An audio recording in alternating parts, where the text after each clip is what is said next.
All right, welcome to part 6 of the Geonisis diorama build. And here we have what I did in this, in the last section off camera was, I told you I was gonna paint the surface, sort of that brown color mixed with the glue, this cheap glue and this cheap brown paint. And I just mixed the two together about half and half and did that. And then I also went along the bottom of the live edge, and I just did some black paint, just nothing more than just some black paint, just to sort of seal it and bring it all together. But now it's time to start making the rocks. So what I mean by that is, there's two different kinds of rocks, and on the diorama here that I've shown you many times now, this is kind of what we're trying to achieve. The diorama has all different kinds of rocks on it. Now, the ridges are the ones that we just did here, like this. So these are gonna look like those ridges right there. And then there's small, tiny little pebbles, and we'll get to those in the next part. But right now, we're gonna concentrate on building these types of rocks.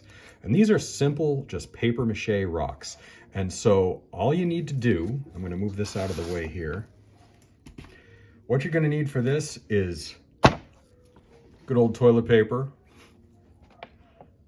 some cheap glue, and then some freshly boiled water, okay? And you're also gonna take a couple of different kinds of paint. We're gonna start making it look a little bit Geonisis-y, right? And then you're gonna take all those things and you're gonna put them in this bowl here, and then you're gonna mix up, this is what it's gonna look like. And you're gonna make this sort of mishmash of, this is just the toilet paper and the water at this point. What I did was I just cut up the toilet paper. And what I did was I have this little hand blender thing. You might see these things are good for soups and stuff like that. One of these hand blender things. But you don't need that. All you need to do is just be able to rip it up and turn this and then squeeze out most of the water. You want about 80 to 90% of the water squeezed out. So now you just have this pulp, okay? Just the pulp. And then what we're gonna do, and it's way easier to have gloves on for this, just so you know. We're gonna take some of the glue here and we're gonna put in maybe about, I don't know, decent amount, right? Third of the bottle, call it a third of the bottle, this cheap glue, all right? And then it's time to start making it look like rocks. So we're gonna tint this a little bit. We're just gonna tint it. So we're gonna take this brown, or this gray rather, and we're gonna squirt a little bit of the gray in, a little bit of the red. And again, this is just for sort of coloring the material itself. We're gonna put a little bit of the red in. Oh, that's a brand new red. I gotta take the foil thing off. There, a little squirt of the red. And just for giggles, I'm gonna do a little bit of the brown too. Just a little bit of the brown. All right. Not much, you don't have to have much, just a little bit. We're just kind of making it not white at this point, okay? You wanna take it up, you wanna mix it all up. Just gonna mix it up really well. And what you want is the consistency of toothpaste. So you wanna be able to have it hold its shape, all right? It's gotta be able to hold its shape.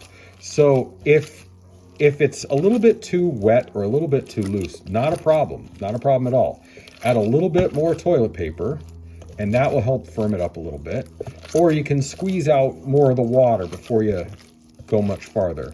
I would always choose to maybe put a little bit more toilet paper in, okay? But that's actually, what we've got here is really starting to become nice. And you can see, now it's not Geonisis red, but we're getting there. It's kind of on its way.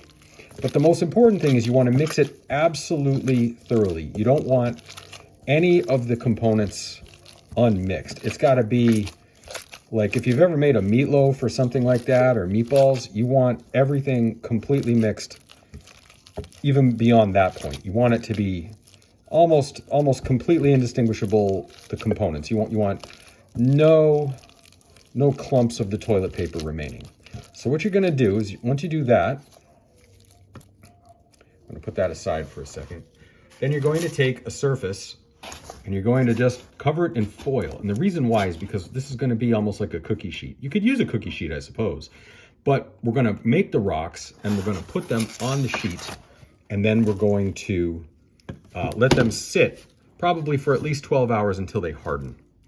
So that's what we're going to do right now. Continue mixing, make sure it's really good, and in the next part we'll form the rocks.